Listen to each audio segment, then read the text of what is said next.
Hola, muy buenas tardes para todos. Mi nombre es Elizabeth Horvath. Soy su profesora de este módulo número 4, el cual está basado en la psicología del testimonio. Tuve que hacer esta actividad o esta clase de esta manera debido a que las fallas eléctricas eran de manera consecutiva, no se sabía en qué momento del día había la falla eléctrica y debíamos de avanzar y por eso lo estamos haciendo de este modo. ¿Ok? Vamos a hacer les voy a hacer como varias acotaciones a lo largo de la clase. Si en el momento en el que transcurren los 40 minutos de esta primera fase de Zoom y todavía continúa, voy a hacer una segunda grabación para darle continuidad y terminar la actividad. ¿Ok? Bueno, como les dije, mi nombre es Elizabeth Horvath, soy psicóloga mención clínica, especialista en terapia de la conducta infantil y psicóloga forense. Mi número de FPV es el número 7787. Como primera información, es importante recalcar lo siguiente. Em, en conversaciones con la coordinadora del posgrado de psicología forense, no se va a entregar la actividad sumativa que yo les había determinado en una primera instancia, que era el cortometraje.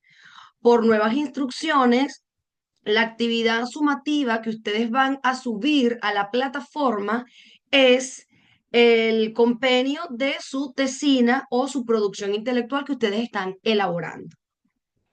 Esto debido a que la necesidad que se tiene desde la universidad es que aquellos estudiantes que van a optar con este diplomado como una opción a opción de grado para hacer como tesis de grado, ¿verdad? Deben de tener un contenido que sea totalmente englomerado a las temáticas y a los ejes temáticos de lo que sería la psicología forense y la psicología criminal. Por lo tanto, la inquietud que se tiene es que el contenido que estén elaborando sea cónsono y coherente con lo que deben de desarrollar, ¿ok? No abordar una temática que no sea propia de la psicología criminal o la psicología forense como tal, ¿sí? Bueno, cualquier duda o inquietud que tengan acerca de la actividad, pueden hacerlo en el chat del privado y poco a poco les iré contestando sus dudas al respecto. ¿Ok? Para comenzar con lo que sería el tema de la psicología del testimonio en este módulo, es importante tener presente varios principios, ¿no? Que independientemente si sí o si no, sus profesores anteriores lo dieron, no todos quizás los profesores que están dentro de los módulos están en el área forense, pero independientemente de ese factor o no, es importante que tengan presente que nosotros como psicólogos forenses hay dos vertientes principales para poder llamarnos psicólogos forenses. En una primera instancia sería aquel psicólogo que trabaja para una institución de Estado, como en mi caso, que trabajo para el CENAMED o el Servicio Nacional de Medicina y Ciencias Forenses desde hace ya 10 años y que somos el único ente acreditado, ¿ok? Como eje de investigación principal en el ámbito forense. Si bien es cierto, existen otras instituciones, como por ejemplo Ministerio Público, que también tiene sus psicólogos y también pueden ser llamados, y son llamados también psicólogos forenses porque pertenecen al Estado y trabajan como un ente, la psicología forense es un ente auxiliar a la justicia a través de nuestra ciencia para aportar conocimientos en nuestra área como tal. ¿Ok? Em, Basado en esto, ¿verdad? El término de la psicología del testimonio, podemos decir que es uno de los temas más importantes, para no decir que es el más importante, dentro del ámbito de la psicología forense, debido a que uno de nuestros principales roles o funciones que tenemos como psicólogos forenses es la evaluación a víctimas o victimarios de un hecho punible. Y para nosotros, a la hora de hacer una evaluación sobre un hecho punible, lo más importante es la declaración o lo que sería el testimonio, en este caso, de la víctima, que sin duda alguna es lo principal porque es la persona que es la afectada en un hecho punible, y el testimonio que esta víctima deje es el eje principal, más allá de las evidencias físicas que pueden estar, vamos a decir, en un caso de abuso sexual, evidencias visibles, por supuesto, va a ser la evaluación médico-legal que va a realizar es un médico forense únicamente, pero vamos a decir que también puede haber en otras evidencias como la vestimenta, la ropa íntima de la víctima. Vamos a decir que si hay otros elementos o evidencias como por ejemplo conversaciones que se tengan en redes sociales, en teléfonos personales, donde la víctima se relacione con este victimario o si no, diferentes elementos que pueden ser dibujos de la víctima, en fin, es sumamente variado y extenso. Entonces, el testimonio es lo principal que de alguna manera, si nos vamos entonces a estos antecedentes históricos, ¿verdad? Fíjense que dice que los antecedentes de la psicología del testimonio se remontan al origen del derecho. Así, por ejemplo, podemos encontrar referentes a la importancia de los testimonios, el procedimiento para su obtención y su papel en la indagación de la verdad en textos griegos y romanos. Siempre se ha buscado, cuando se habla de la psicología del testimonio, acercarnos a la verdad, ¿ok? Y yo creo que los que trabajamos en esta área siempre estamos inmersos en que nos pregunten si lo que estamos diciendo es la verdad o no, ¿ok? Y aquí hay muchos puntos de partida, ¿verdad? Debido a que nosotros hacemos siempre, hacemos una evaluación y esta evaluación da una pericia y esta pericia es la que va al tribunal o al ente de investigación y a través de esta pericia hacemos un acercamiento al estado emocional que tiene una persona para el momento de esa evaluación, justamente en ese periodo de evaluación, y medir el nivel de afectación emocional que tiene por un hecho punible. O sea, yo voy a evaluar a una persona para determinar su estado emocional en ese momento de la evaluación sobre un hecho determinado y poder a través de una entrevista clínica forense a profundidad, que vamos a hablar de eso más adelante, y a través de una cantidad de pruebas psicométricas y unas pruebas proyectivas, llegar a la verdad, ¿ok? Si bien es cierto, no existe quizás un test preciso que diga si una persona dice la verdad o la mentira como definición precisa, sí existen muchos test que nos acercan a la verdad, ¿no? A la certeza, y eso es básicamente lo que busca esta ciencia tan maravillosa como es la psicología forense, ¿ok? Uno de los primeros escritos específicamente que habló la psicología del testimonio fue el francés Motet en el año de 1887. Si vemos, tiene demasiados años. Quizás en Venezuela no se habla tanto de terminología de psicología del testimonio, pero los que estamos inmersos en esta ciencia y en esta diariamente tenemos que tener un conocimiento, ¿ok? Este escritor comenzó a hablar sobre los testimonios infantiles falsos, donde comentó casos reales desde el punto de vista de los problemas de la sugestibilidad y distinción entre la imaginación y la realidad de los niños, sabiendo de que los niños, por ser niños, pues tienen un mundo de vida donde hay mayor plasticidad y por supuesto que hay que tener la determinación de poder distinguir en lo que sería algo real y algo imaginario, ¿verdad? Sin embargo, fue la publicación del libro del austríaco Gross en el año de 1897, 10 años luego, que dedicó una gran parte dedicado al testimonio exactamente en las áreas que hasta ahora se siguen investigando, que es la exactitud, la percepción, la imaginación, la memoria y otros aspectos formales que deben de estar contenidos en lo que sería la psicología del testimonio. Entonces, ¿qué sería la psicología del testimonio? Fíjense que es el autor Dupré, el testimonio es la relación oral o escrita, espontánea o provocada por un sujeto llamado testigo de lo que él ha observado.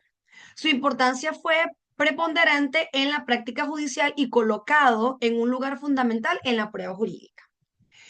Em, es muy importante tener presente que cuando se habla oral y escrita de la psicología del testimonio es porque no podemos discriminar de que exista una gran parte de estas víctimas que, número uno, posean alguna discapacidad intelectual, pero también pueden poseer una discapacidad visual o auditiva y por lo tanto no deja de ser una víctima, no va a dejar de ser importante su testimonio y se deben de buscar otros elementos para poder dejar plasmado su testimonio, en este caso, en diferentes ámbitos, ¿no?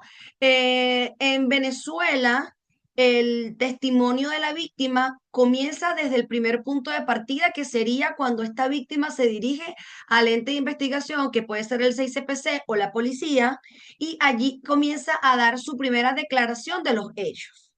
Ese sería como que una de las primeras fases del testimonio, ¿ok? A posterior, dependiendo del ente de investigación que inicie, puede ser que este testimonio vuelva a tener que repetirse, en este caso el Ministerio Público, si es derivado para el Ministerio Público, que siempre debe ser así, pero puede iniciar en la policía, puede iniciar en el 6CPC, y ese testimonio de la víctima vuelve a desglosarse exactamente en este ente de investigación. Y luego de este proceso, cuando llega a nuestras manos, sería la tercera o cuarta vez que esta víctima vuelve a dejar su testimonio, su declaración sobre unos hechos y que sabemos que quizás no sea el deber ser o lo ideal. Existen otras técnicas que se utilizan en otros países, donde se trata de que el testimonio de la víctima quede plasmado en una sola oportunidad o en mínimo dos oportunidades. ¿Para qué? ¿Qué es lo que se busca? Se busca es tratar de minimizar la revictimización en su mínima expresión, ¿ok? Y es importante tener presente que no discrimina tampoco edad cronológica, porque sabemos que sí, los niños son más vulnerables por edad, pero también si bien es cierto que una mujer adulta también no deja de estar en un momento quizás de vulnerabilidad por el solo hecho de haber sido víctima y también en el momento en el que esté transcurriendo su declaración. ¿Ok? Un punto importante a tomar en cuenta es que este testimonio, ¿verdad? Esta declaración debería, por ejemplo, en el caso de los niños, hasta los 18 años o en el caso de víctimas con estado de vulnerabilidad, independientemente si es retardo mental, síndrome de trastorno del espectro autista o alguna condición genética, el testimonio de esta víctima debería de estar enmarcado en una cámara de Gesell, ¿ok? Porque es allí, a través de esta cámara de Gesell, donde va a quedar grabada el testimonio de la víctima y ya todos los entes van a estar conjuntamente en esta misma cámara al momento de su grabación. En Venezuela existen unas cámaras de Gesell que, si bien es cierto, la cámara de Gesell debe de contener unas mediciones justas y precisas y sobre todo un vidrio totalmente especializado, o sea, debe de cumplir con ciertas características totalmente especializadas para poder dejar el testimonio de esta víctima, ¿ok? No pudiese dar ahorita en este proceso con exactitud si todas cumplen las mediciones perfectas. Creo que, por ejemplo, lo que tiene que ver con los vidrios, sí puede ser que no sea, pero no que no sea efectiva, sí sigue teniendo la misma efectividad, pero quizás en cuanto a esas características principales y necesarias que se deben de tener, posiblemente no se tenga. únicamente están dentro del CENAMET. Eh, por psicología del testimonio entendemos el conjunto de conocimientos que basados en los resultados de las investigaciones en los campos de la psicología forense y la psicología social, intentan determinar la calidad, que sería la exactitud y credibilidad de los testimonios sobre los delitos, accidentes o sucesos cotidianos que prestan los testigos presenciales. ¿Por qué se hablan también de los testigos presenciales? Porque aunque para nosotros en la práctica lo importante y lo ideal y lo más relevante siempre va a ser el testimonio de la víctima, en algunos casos los testimonios de otras personas cercanas o allegadas a la víctima también van a ser extremadamente relevantes. Puede ser la mamá, el papá o uno de los hermanos en dado caso. ¿Ok? Cuando nosotros hablamos sobre la psicología del testimonio, antes de pasar a este punto, es importante tener presente algún punto importante, que existen diversos autores que han hablado sobre este tema y que se han dedicado a la investigación durante muchísimos años. En particular, yo tengo un autor preciso que es el que más tengo afinidad, por así decirlo, que es él, es un psicólogo forense de apellido Manzanero, y este señor es extraordinario porque ha dedicado gran parte de su vida en la Universidad Complutense de Madrid para darnos y cada vez acercarnos, y todavía hasta la actualidad sigue trabajando en la psicología del testimonio desde hace más de 25 30 años, y es el autor de las principales pruebas que se tienen en la actualidad basados en la psicología del testimonio, ¿sí? No existen muchos autores que actualmente sigan haciéndolo y sobre todo que hayan dejado esa línea todavía real y sustancial que son a través de nuestras pruebas psicométricas y proyectivas para poder medir, en este caso, la psicología del testimonio o lo que buscamos, que es la credibilidad y la exactitud de este tipo de pruebas. Cuando nosotros hablamos de psicología del testimonio, es importante tener presente un punto fundamental que es el funcionamiento de la memoria. ¿Por qué? Debido a que una persona cuando está dejando un testimonio sobre un hecho punible, pues el principal mecanismo cognitivo que estamos trabajando en este caso sería la memoria, porque estamos evocando un recuerdo de algo sufrido, independientemente si fue en un pasado de hace 5 o 10 años, teniendo en cuenta que hay los delitos, como por ejemplo el abuso sexual, son delitos que no prescriben en nuestro país. Y al tanto no prescribir, independientemente si el hecho ocurrió cuando una víctima tenía 5 años y la víctima actualmente tiene 18 años, no podemos dejar de lado y por lo tanto ese delito de abuso sexual sigue estando vigente. Entonces, ahí es donde se trabaja y se pone en juego los procesos cognitivos de la memoria para trabajar en ello. Entonces, sabiendo que la memoria es algo más complejo que un simple proceso mental, a grandes rasgos se podría decir que se encarga de la codificación, el almacenamiento y la recuperación de la información. Dicho de otra manera, la memoria nos permite recordar acontecimientos, ideas, relaciones entre conceptos y sensaciones. Nosotros como psicólogos forenses siempre tratamos de dar la relación independientemente de un hecho que haya ocurrido en una línea de tiempo anterior a la que nosotros estamos evaluando, poder a través de esa entrevista darnos cuenta de todas esas conductas que está emitiendo y está evocando esa persona al momento de nuestra evaluación a través de la observación. A través de la observación directa yo puedo percibir cómo esta persona se va mostrando conductualmente cuando está contando un hecho que si yo estoy tratando de medir lo que sería la credibilidad y decir si es lo más cercano a la verdad, si esa persona está narrando un hecho que para ella fue traumático, pues evidentemente conductualmente puede mostrarse conductualmente diferente, quizás con gestos de ansiedad o con gestos de depresión, llorar, y es algo que nosotros debemos de tomar presente y que por supuesto son indicadores de lo que nosotros queremos medir, ¿ok? Sabemos que existen diferentes tipos de memoria, lo que sería la memoria sensorial, que en este caso, cuando nosotros estamos haciendo una entrevista clínica forense, hay ciertas preguntas que nosotros podemos buscar en la persona. Por ejemplo, si la persona está narrando un hecho sobre abuso sexual y yo le pregunto, ¿qué sentiste en ese momento? La respuesta, estamos trabajando con lo que sería la memoria sensorial. Una persona que ha vivido realmente un hecho punible, va a poder dar una respuesta precisa y concisa de lo que sería una sensación. Por eso se estaría trabajando con la memoria sensorial, la memoria a corto plazo y la memoria a largo plazo. Independientemente de los factores, sabemos que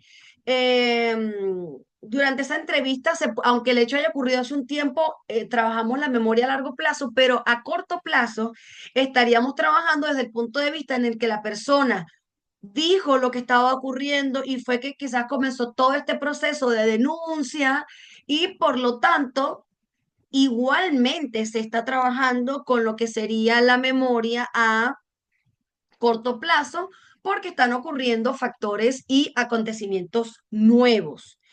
Y otro punto importante que sí estamos hablando de que sería la estructura lógica del funcionamiento de la memoria, que sería codificación, almacenamiento y recuperación. Cuando yo estoy evaluando a una persona, yo puedo estar hablando, en ese momento podemos estar en las últimas dos fases. La codificación siempre va a ser al inicio. Apenas ha ocurrido un hecho, un acontecimiento, mi proceso cognitivo empieza a trabajar en codificar todo lo que yo estoy viviendo, ¿ok? Una vez que empieza a codificar, que yo empiezo a tener todos esos estímulos, viene el segundo proceso que sería el almacenamiento. Y es allí donde en el proceso del almacenamiento de todo esto, de toda esta situación y todos estos hechos que me están ocurriendo, si existe algún factor que puede ser premeditado o no premeditado, pudiese alterar o pudiese afectar el buen almacenamiento que yo voy a tener. Por ejemplo, cuando estamos en presencia de un niño que tiene alguna discapacidad, ya el proceso de almacenamiento puede verse afectado o no. Esto va a depender del diagnóstico que tenga la víctima en este caso, pero también existen otros factores que no precisamente tengan que ver con que la persona tenga una discapacidad o una alteración de la memoria o una dificultad de atención, sino puede ser también otros factores del momento del suceso que la persona emocionalmente entre en un estado de shock y al tratar de trabajar el proceso de almacenamiento de lo que me está ocurriendo, simple y llanamente no recuerde nada. Muchas veces cuando a una víctima se le pide que narre y dé la descripción, aunque el hecho haya transcurrido en menos de 24, 48 horas y se le pide a la víctima que describa cómo era su agresor, en muchas oportunidades esta víctima pudiese no acordarse exactamente de los rasgos fenotípicos que tenía la persona y puede ser que nada más se acuerde de un olor o puede ser que nada más se acuerde de un color de camisa, pero no puede ser, quizás diga que es una chemise y realmente sea una armilla, pero puede ser que uno de esos procesos pueda verse o nada más haya un proceso de almacenamiento o fijado un solo proceso como tal, ¿no? Entonces, evidentemente, en cuanto en esta área, este almacenamiento, si no existiese ninguna dificultad que tenga que ver con el proceso de memoria, de la atención y la concentración, por supuesto que debería de acordarse más. Sin embargo, cuando vamos a la fase que sería la recuperación, que es exactamente la fase donde intervenimos nosotros, que la víctima recupera todo lo vivido y empieza a evocar y recordar todo y a exteriorizar todo lo que le sucedió, no dejan de estar de lado ciertos indicadores también que pueden ser emocionales o conductuales. Y por eso es que el psicólogo forense, número uno, es un área que tiene que tener, hay que tener experiencia, hay que poder tener tacto con la persona. No cualquier, tiene que de alguna manera gustarte bastante el área en el que estás trabajando. Se puede creer la falsa idea de que quizás trabajar con niños va a ser sumamente más fácil que trabajar con adultos y puede ser que no sea así. Puede ser que trabajar con adultos sea mucho más complicado. Entonces, cada uno de los casos que se presentan son únicos, son exclusivos y por lo tanto no se puede decir con precisión que los niños van a evocar mejor los recuerdos o los adultos, porque podemos decir, bueno, se sobreentiende que una mujer va a poder evocar todos los recuerdos al 100% y no precisamente tenga que ser así. Porque si esa persona en ese momento de esa evaluación que tiene que volver a revivir todo lo que le sucedió y poder contar en ese, dejar plasmado todo ese testimonio, puede ser que al evocar ese recuerdo, simple y llanamente, puede tener un ataque de pánico, puede entrar en un estado emocional donde bloquee su recuerdo y no lo evoque. Todos esos procesos son factibles de que puedan ocurrir en un momento determinado. Los miedos, la ansiedad, solamente el hecho de que una persona te esté evaluando, que para ti es totalmente desconocida, empiece a hacerte preguntas acerca de algo que puede ser que en un momento dado te dé pena o vergüenza, pues puede alterar totalmente este proceso de mi memoria. ¿Ok? Hay un punto importante a tomar en consideración que tiene que ver con la inoculación de recuerdos. Eh, Como bien lo dice, inoculación de recuerdo es que yo, a través de mi entrevista, de manera indirecta pudiese introducir un recuerdo no ocurrido y que la persona por respuesta automatizada diga sí o no a una pregunta.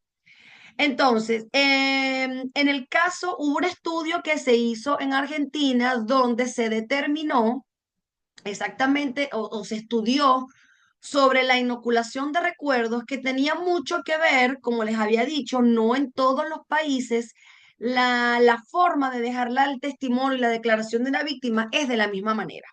Por ejemplo, en Argentina, en una primera instancia, al igual que en Venezuela, que la víctima va con el ente policial a dejar su declaración, ese primer testimonio que se deja plasmado allí muchas veces es el mismo que se utiliza para otras fases. ¿Ok? Entonces, en ese estudio que se hizo, se determinó que muchas veces si el personal administrativo de la justicia que está encargado de hacer esas primeras entrevistas en el ámbito que puede ser policial, puede ser un fiscal, no tiene la debida preparación en cuanto a lo que sería la psicología del testimonio, ¿qué es lo que ocurre? Durante su interrogatorio puede inocular algún recuerdo. Vamos a decir que la persona se le pregunte y la víctima estaba desvestida y por impulso y respuesta automatizada la víctima diga que sí, eso va a quedar registrado en su testimonio y puede ser que realmente ese recuerdo no haya ocurrido. Pero en esa primera instancia de esa denuncia, en esa declaración, se deja eso sentado allí y luego, a posterior, si la víctima le siguen haciendo las mismas preguntas o preguntas similares, ya va a haber una inoculación del recuerdo de no vivido, pero que ya lo cree como cierto, real, que ya ocurrió. Em, para tratar de minimizar de alguna manera que este tipo de situaciones no ocurra de la inoculación de recuerdos, pues nosotros debemos de trabajar con preguntas que sean totalmente abiertas, que no induzcan una respuesta. ¿Ok? No es lo mismo que yo le pregunte a una persona, ¿eso en qué momento del día ocurrió? A que yo decirle, ¿eso ocurrió en el día? Ya yo estoy induciendo la respuesta que fue en el día y no fue en la noche.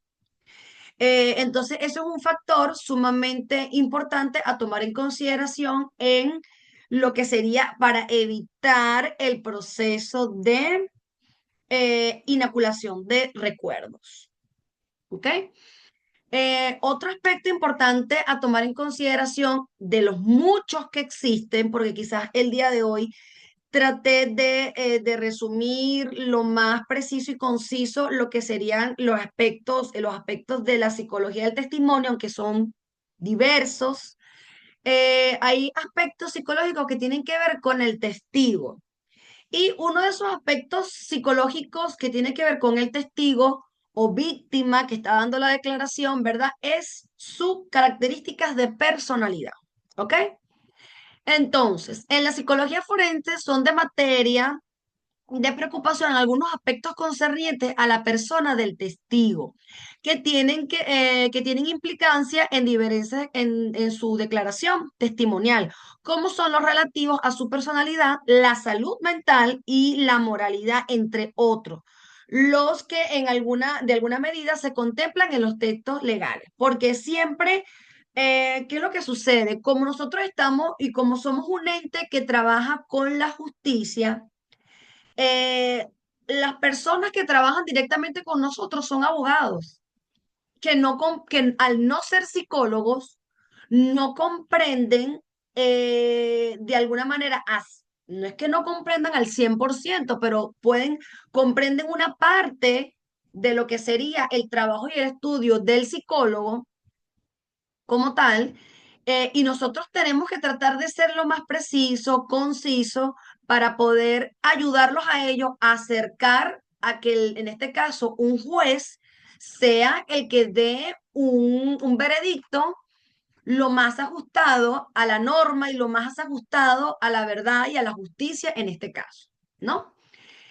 Por lo tanto, nosotros como psicólogos forenses, ¿cuál es una de las características que debemos de medir de ese testigo, de esa víctima? El principal tiene que ver con características de personalidad. Número uno, la personalidad y la edad, o sea, la edad cronológica. Generalmente se considera que dado el carácter de madurez psicológica del niño y en parte de los adolescentes, su personalidad no muestra estabilidad y configuración definitivas, aunado a las peculiaridades, características psíquicas y su menor experiencia psicosocial. Muchas veces, ¿qué sucede? Que a la hora de dejar una declaración, el juez, el fiscal, el abogado de la defensa, siempre preguntan que si esa declaración que está dejando el niño allí es cierto, es real, debido a su edad cronológica, por lo que desde hace años se ha estudiado que tiene que ver con que si lo que está diciendo en ese relato realmente le sucedió, es verdad. Eh, no, es allí donde nosotros tenemos que dar el mayor acercamiento a poder determinar, número uno, que la edad mental coincida con la edad cronológica de la persona, que si no existe ninguna alteración por edad cronológica de esta persona en ese examen mental, ¿ok? Para poder determinar que la edad no sea una característica que vaya en contra de ese testimonio, ¿ok? Que por ejemplo, no porque sea un niño de 7 años que esté diciendo lo que le pasó, porque sea un niño tenga que ser mentira, o porque sea niño, todo lo que diga tiene que ser verdad. Es importante tener presente que han existido casos donde los niños son inducidos a decir un testimonio que no ha ocurrido muchísimas veces. Existen diferentes técnicas que se contrastan no solamente en la entrevista clínica forense, sino a través de las pruebas psicológicas, donde están inmersas, desde mi punto de vista, tanto las psicométricas, siempre en el área de la psicología forense, por ser una ciencia que tenga la capacidad de ser medible, cuantificable, comprobable, tiene que estar presente, pero también hay una parte proyectiva que no podemos dejar de lado. sobre todo más en los niños, porque los niños a través del juego, a través de su creatividad, de su espontaneidad, pues va a dejar plasmado sus propias características. Entonces, muchas veces sí se ha tenido en cuenta de que niños son inducidos a que cuenten algo que no ocurrió. Por supuesto que para que un niño sea inducido a que diga algo que no ocurrió, es porque alguna de las partes así lo necesita, así requiere que sea, que diga algo que no ocurrió para un beneficio de un adulto. Que el niño, por edad cronológica, es más fácil de ser manipulado e influenciado por una tercera persona, como nosotros lo colocamos en la pericia, que puede ser influenciado o manipulado por una tercera persona para para el beneficio propio y el que sea. El niño quizás muchas veces desconoce la razón por la cual están contando eso y le dicen, cuando tú vayas a la psicóloga, tú le vas a decir esto y esto y esto, y cuando tú vayas a la fiscal, le vas a decir esto. El niño en su mundo de vida muchas veces no comprende las razones, simple y llanamente lo repite y listo. Y es allí donde la edad cronológica sí representa un factor extremadamente importante, pero no por tener una edad cronológica de 7, 8 años, vamos a decir que el niño no esté diciendo la verdad, porque existen diferentes técnicas para poder determinar la veracidad y y la exactitud de ese testimonio a través de estas pruebas. ¿Ok? La personalidad y el sexo o el género, de alguna manera.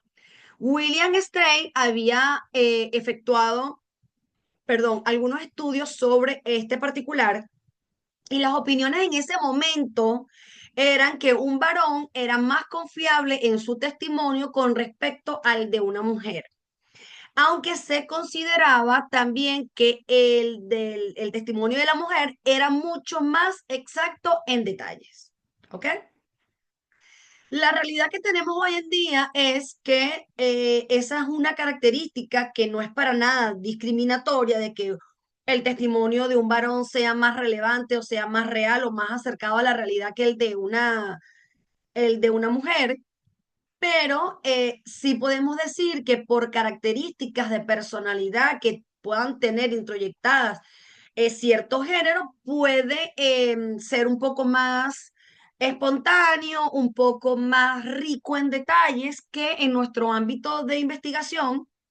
Para mí es muy importante la cantidad de detalles que pueda presentar una persona porque eso es lo que le va a dar justamente la mayor credibilidad de lo que está diciendo ocurrió tal cual lo está diciendo en ese momento, valga la redundancia, ¿sí? La personalidad y el grado de instrucción. Esta es otra característica que se ha estudiado dentro de los testigos, ¿verdad? Dentro de este contexto, no deja de tener implicancia también el grado de escolaridad o capacitación técnica o de índole que posee el testigo para el conocimiento más o menos objetivo del hecho en materia del testimonio. También se ha estudiado en comprender que si una persona, por ejemplo, es una persona que tiene un nivel académico superior, eh, va a tener un mayor conocimiento y por lo tanto va a poder expresarse mejor. Pero la realidad que se tiene es que con todo el desarrollo y con todos los avances tecnológicos que se han tenido, no siempre tiene que ser así. La actualidad que se tiene y que la realidad que tenemos es que un niño con una edad cronológica de 7 años no es el mismo niño que se tenía hace 40 o 50 años atrás cuando existían, que se comenzaron a hacer evaluaciones como por ejemplo en el test de Bender, en el test de figura bajo la lluvia, en el test de HTP, que todos esos autores al principio hablaban de eso. Entonces, ahorita actualmente los niños tienen características que, aunque estén en niveles de primer grado, de preescolar, tienen un constructo de vida que puede nivelarse a otras características y por lo tanto su contenido puede ser rico, ¿ok? Sin embargo, es importante también tener presente que hay características que por edad un niño no debería de tener. Por ejemplo, un niño que diga ciertas palabras que no van de acuerdo a su edad cronológica en su vocabulario, sí pudiese ser un factor que nosotros podemos tenerlo allí. Pero hay otro punto importante es el que un niño si tiene una deprivativa cultural, que es un niño que nunca ha sido escolarizado, pues ese testimonio, ese lenguaje, esa verbalización de su relato, pues puede tener ciertas características más pobres de palabras, de tecnicismo, de características, y puede estar impregnado de palabras muy propias debido a este grado de instrucción. Pero no quiere decir que deje de ser menos importante. Siempre es importante tenerlo presente. Uno de los aspectos más importantes dentro a la evaluación de los testigos tiene que ver sobre todo con la salud mental. Y es el trabajo fuerte que nosotros tenemos que determinar durante esa entrevista clínica forense, que tiene un tiempo de durabilidad de entre 1 hora y media, 2 horas, pero puede, en algún caso pudiese extenderse hasta 3 horas dependiendo de toda la estructura, teniendo presente que el psicólogo forense nada más evalúa en una sola oportunidad, o bueno, vamos a decir las cosas como son. En Venezuela, nada más se evalúa a la víctima en una sola entrevista. Una sola entrevista, el psicólogo debe de realizar todas las pruebas pertinentes y concernientes a lo que se está investigando y aplicar su entrevista clínica forense. En su gran mayoría es así. Un punto importante es que, por ejemplo, quizás hay otras de las funciones que también tiene un psicólogo forense, como en la evaluación de una autopsia psicológica, allí es otro tipo diferente, allí es una evaluación que puede durar hasta meses y que lo hacemos de alguna manera y se puede extender mucho más. Pero cuando estamos hablando de este tipo de evaluaciones que son precisas y concisas, que buscan es el medir el estado emocional de una víctima por un hecho punible, nosotros tenemos un tiempo determinado para evaluar, aplicar entrevistas, aplicar pruebas y luego dar un resultado a través de una pericia. El artículo 42 del Código Penal establece que es inimputable quien en el momento de la acción o omisión no posea la capacidad de comprender el carácter ilícito del hecho o que se determinase de acuerdo con esa comprensión a causa de una enfermedad mental o de una grave perturbación de la conciencia. O sea, esto habla desde el Código Penal, que aunque nosotros como psicólogos forenses no vamos a través de la pericia, describir, argumentar, escribir algo que tenga que ver con el artículo 42 o los diferentes artículos del Código Penal que establezcan el estado de salud mental de una persona, nosotros tenemos que tener el conocimiento. Independientemente de un factor y del otro, es necesario tener conocimiento de las leyes donde nosotros estamos inmersos, donde nosotros tenemos una actuación directa o indirectamente, ¿sí? Dentro de estos factores, entonces, estamos hablando que son tres, que los quise ampliar, que tienen que ver uno con trastornos de personalidad, ¿ok? Personas que a la hora de la evaluación tengan una característica o un diagnóstico de un trastorno de personalidad. Dentro de los trastornos mentales, los trastornos específicos de personalidad llamados hace algunas décadas atrás como personalidades psicopáticas, pueden tener repercusión en la fiabilidad de su declaración testimonial, ¿verdad? Muchas veces las personas pueden decir que si una persona tiene un trastorno de personalidad de tipo obsesivo compulsivo, pudiese creer, quizás el juez o el fiscal, que si yo diagnostico este tipo de trastorno, esa persona va a verse alterado la confiabilidad de lo que está diciendo. Y existen algunos trastornos que pudiesen estar inmersos en esto, pero hay otros trastornos que no, ¿ok? Por ejemplo, los trastornos de personalidad ligados a lo que antes se conocía como trastorno límite de la personalidad, que ahora en las nuevas actualizaciones, sobre todo nosotros trabajamos con el CIE-11, no trabajamos con el DSM-5, tiene otra definición. Pudiese verse que las personas que tienen este tipo de diagnóstico y patologías, su comportamiento, su forma de expresarse puede ser un poco más intensa. Entonces sus preguntas y sus respuestas van a ver mucho con la emoción que la que esté en ese momento debido a ese rasgo principal de impulsividad que está presente en un trastorno de personalidad, lo que antes se llamaba límite, ¿sí? Pero no quiere decir que discrimine, ¿ok? Hay un punto importante que, por ejemplo, yo quisiera tomar en consideración que tiene que ver con los trastornos de personalidad múltiple, que ahora se llama, según el DSM-5, disociativo, de identidad disociativa.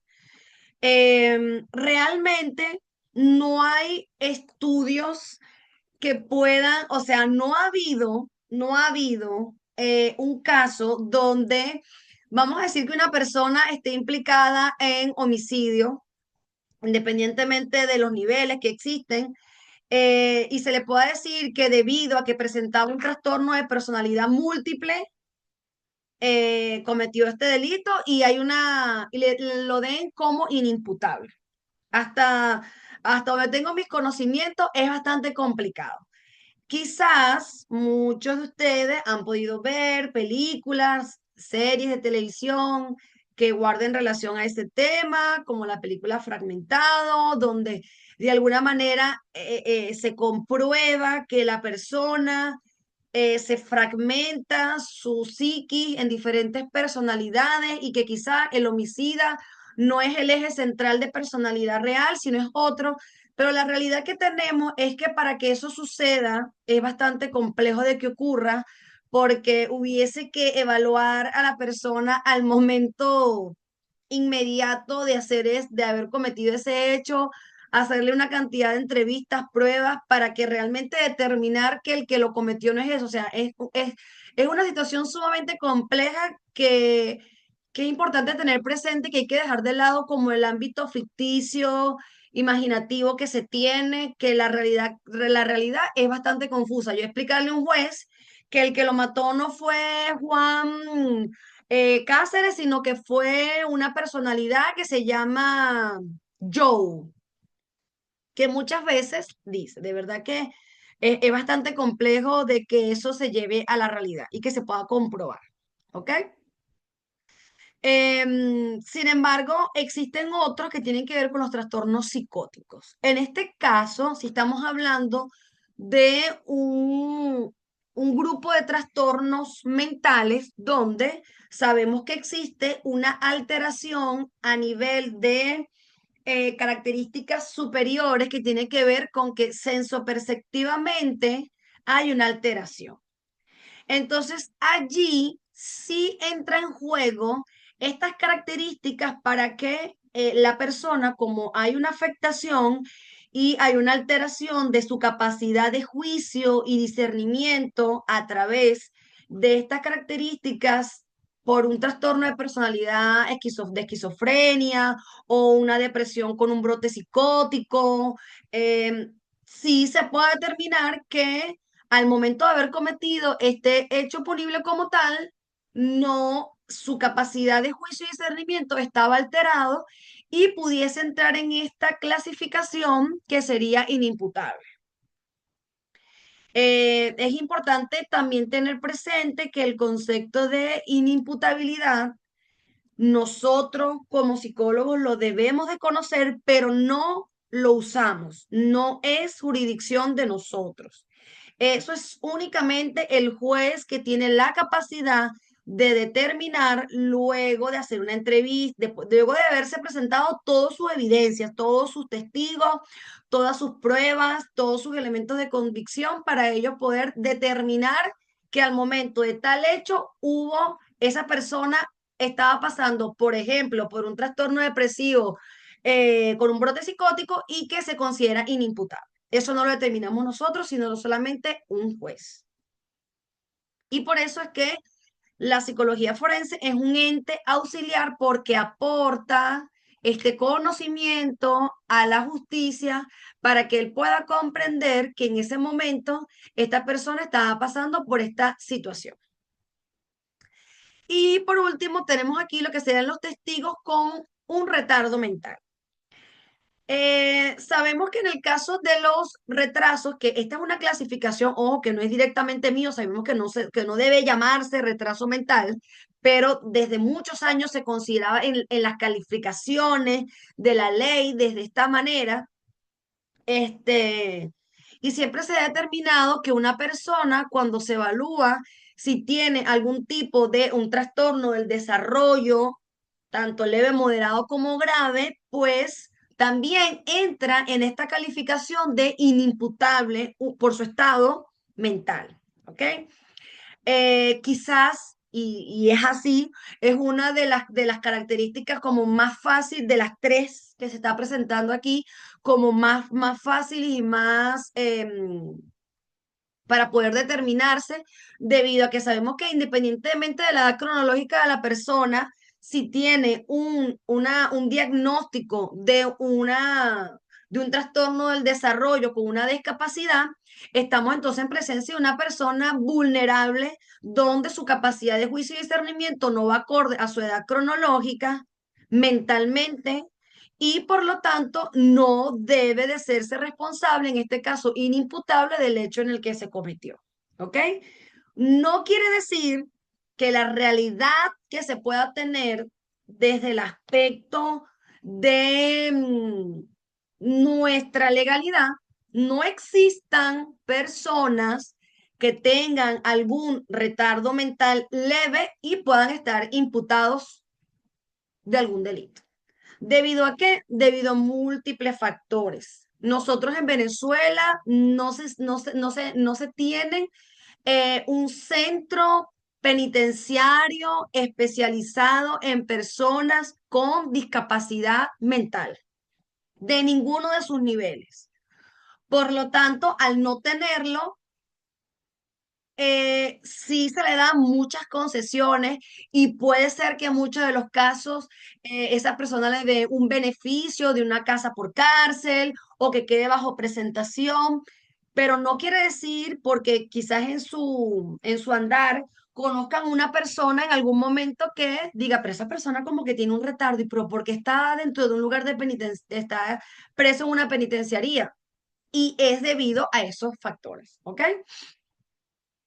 Entonces, ahora, básicamente, para llegar a este punto, que es esto que está acá, es el eje central y es justamente son estas dimensiones amplias, generales, que mide lo que sería la psicología del testimonio, que sería la verosimilitud, la veracidad y la credibilidad de lo que se está diciendo en este momento. ¿Ok? Evidentemente se busca medir sobre los factores de la fidelidad y la exactitud en lo que realmente ocurrió y lo que el testigo relata. ¿Ok? La verisimilitud trata de la discriminación del origen de la información aportada por los testigos, donde entran estas características que son la perceptiva, la real o sugerida, la imaginada o falsa. La estimación de la credibilidad de un testimonio viene a ser la apreciación de la exactitud que el testigo o una parte de su declaración le inspira al evaluador y le induce a creer que los hechos sucedieron tal y como lo declara. Entonces, una persona, cuando nosotros estamos evaluando, dice todo lo que ocurrió desde su punto de vista, donde nosotros a través de esa entrevista no debemos de inducirle la respuesta, sino hacer preguntas abiertas pocas preguntas abiertas para que esta persona dé su testimonio espontáneo totalmente, para yo poder medir estos tres factores que están acá. ¿Ok? Pero para nosotros medir estos tres factores que están aquí, que son muy importantes y que son la base de todo, existen test para poder medirlos, ¿ok? Y por eso es necesario que en esta área nos apoyemos con los test, porque no es solamente lo que yo diga, no es solamente lo que dice Elizabeth Horvath. Elizabeth Horvath dice, sí, lo que él me dijo es verdad, porque yo lo digo, no. En la psicología forense todo tiene que ver en un apoyo de una triada, por así decirlo, es una triada desde el punto de vista de la teoría, de la teoría donde está inmerso, esta es la teoría, donde puede ser que esté mi persona como ciencia. Luego está la víctima, el testigo que está dejando la declaración, pero en una tercera parte está las pruebas psicológicas que de alguna manera desde mi percepción, desde mi observación, desde mi objetividad, por los conocimientos de mis teorías, yo a través de esa víctima voy observando todo y escuchando y escribiendo todo ese testimonio y me apoyo no solamente en lo que está diciendo, sino en otros factores y características a través de mis pruebas psicológicas para poder determinar estos tres factores que están por acá. Es por eso que fíjense aquí cuáles serían esas formas de evaluación. Esta forma de evaluación, ¿quién hace esta evaluación? Esta evaluación la hace un perito forense que puede ser un psicólogo o un psiquiatra, ¿sí? La psicología del testimonio nace de la ciencia de la psicología pura, pero no quiere decir que los psiquiatras deban de tener conocimiento de, ¿ok? Para ser perito forense, sabemos que para ser perito está determinado que el perito forense es aquella persona que tiene formación académica, que tenga un título universitario que lo acredite como psicólogo forense. ¿Ok? En Venezuela actualmente se está desarrollando, que es donde yo estoy estudiando ahorita, la especialización en psicología forense. O sea, ahorita yo no voy a ser únicamente experto por años de experiencia. Yo soy categorizada experto forense por años de experiencia y por acreditación, sino también en este caso ahorita va a ser perito forense ya por la formación académica. ¿Ok?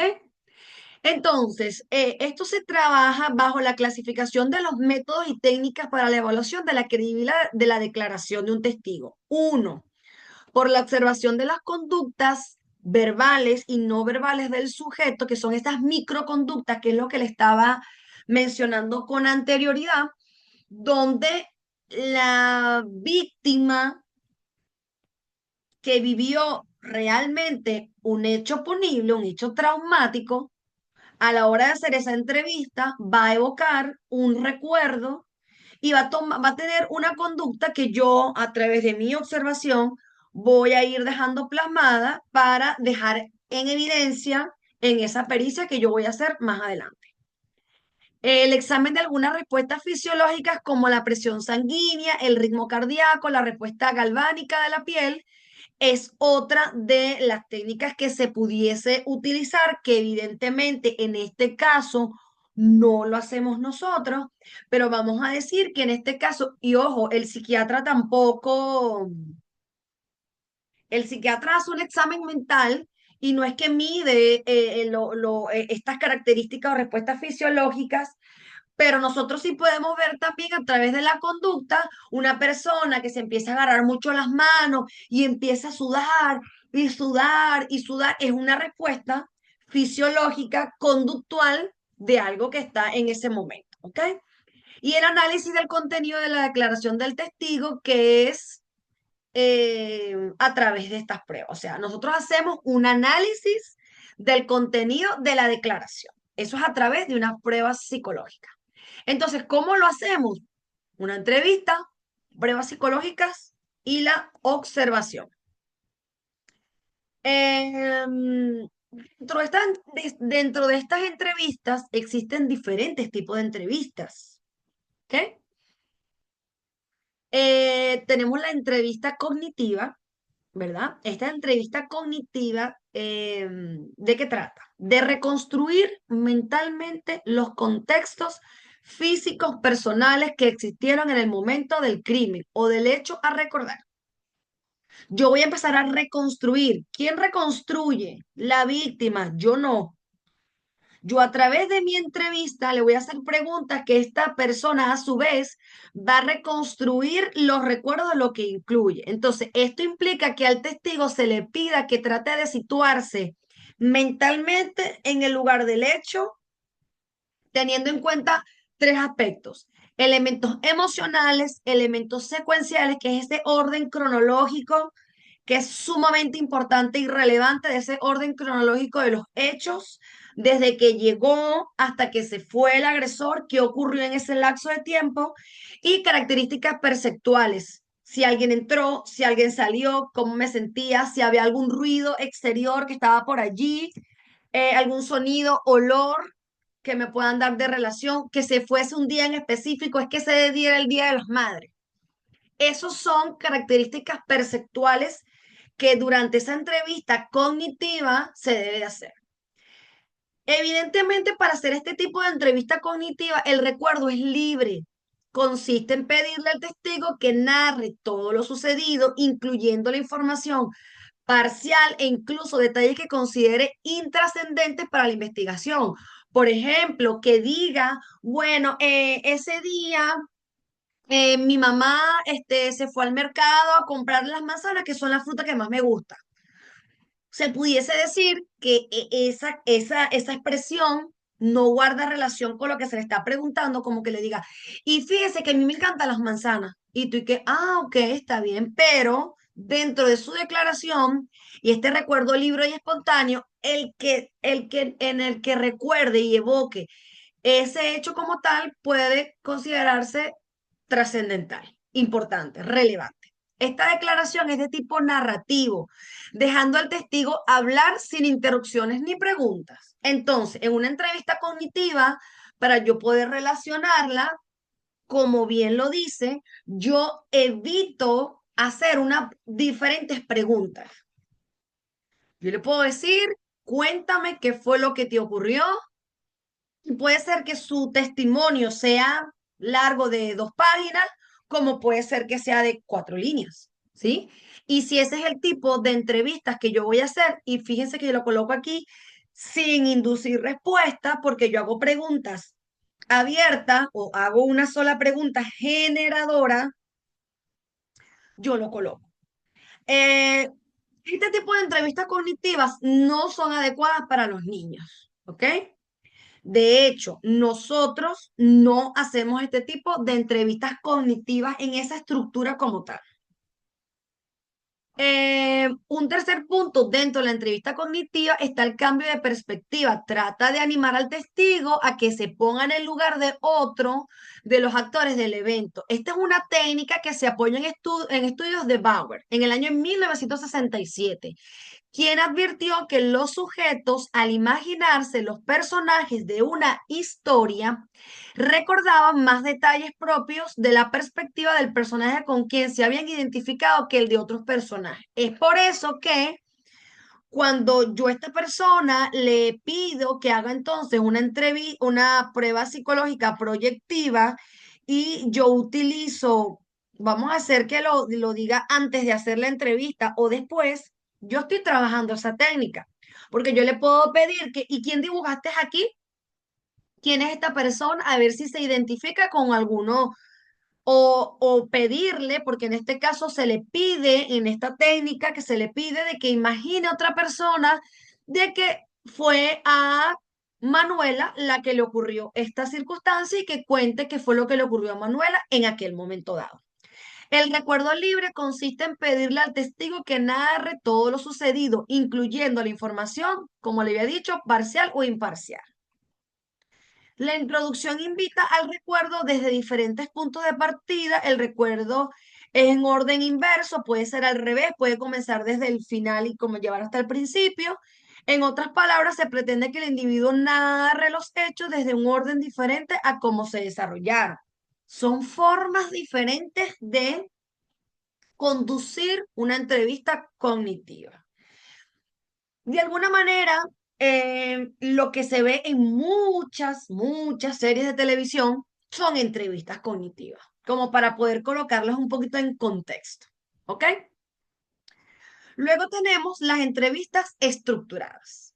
Como bien lo sabemos, una entrevista estructurada es aquella que consta de preguntas específicas, predeterminadas, que se han escogido previamente por su utilidad o su relevancia para la figura del evaluador, del entrevistador, que soy yo, que soy la psicóloga forense que ejecuta la entrevista.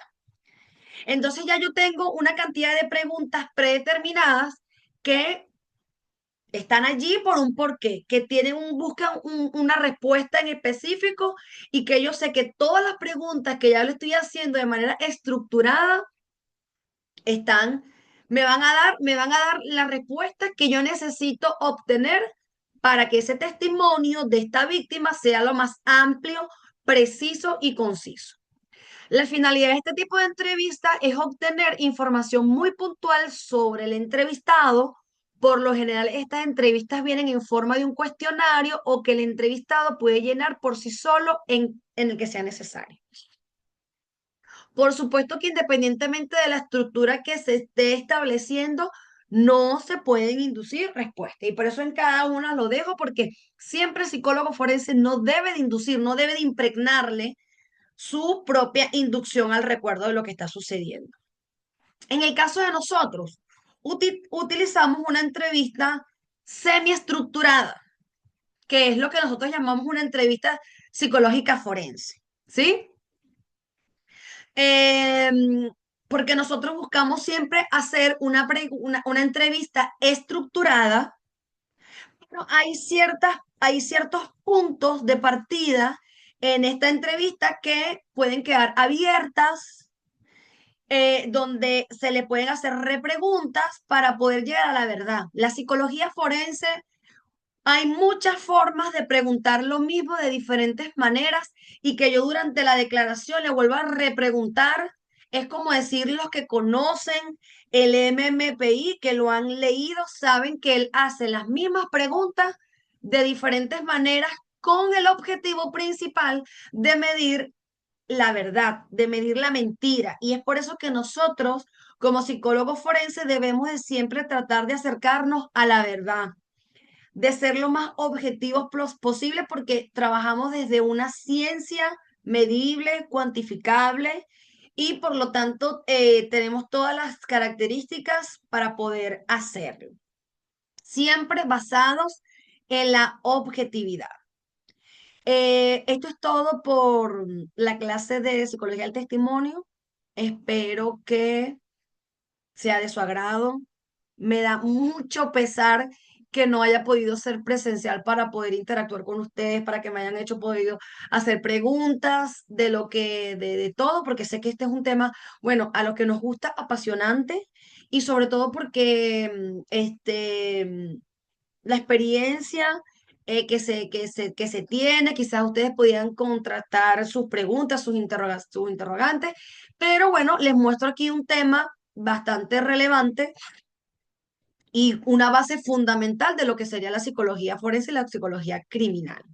Porque independientemente que estemos evaluando a una víctima o un victimario, un agresor, en este caso, o un criminal, eh, se aplica todo de la misma manera. No es discriminatorio. Por eso tal cual se los mostré y se los presenté de esta manera.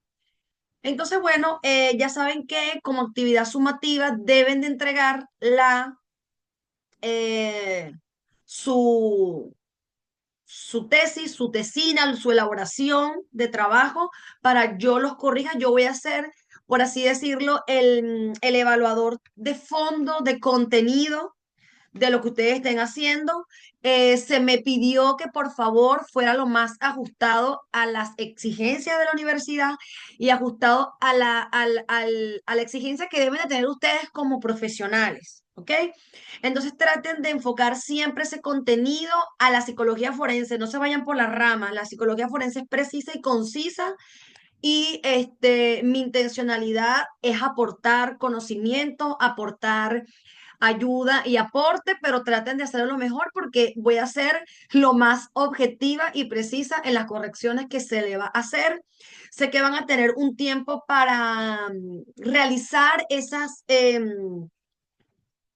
reestructuración si lo necesitase, en los cuales yo también debo de corregir que lo hayan hecho.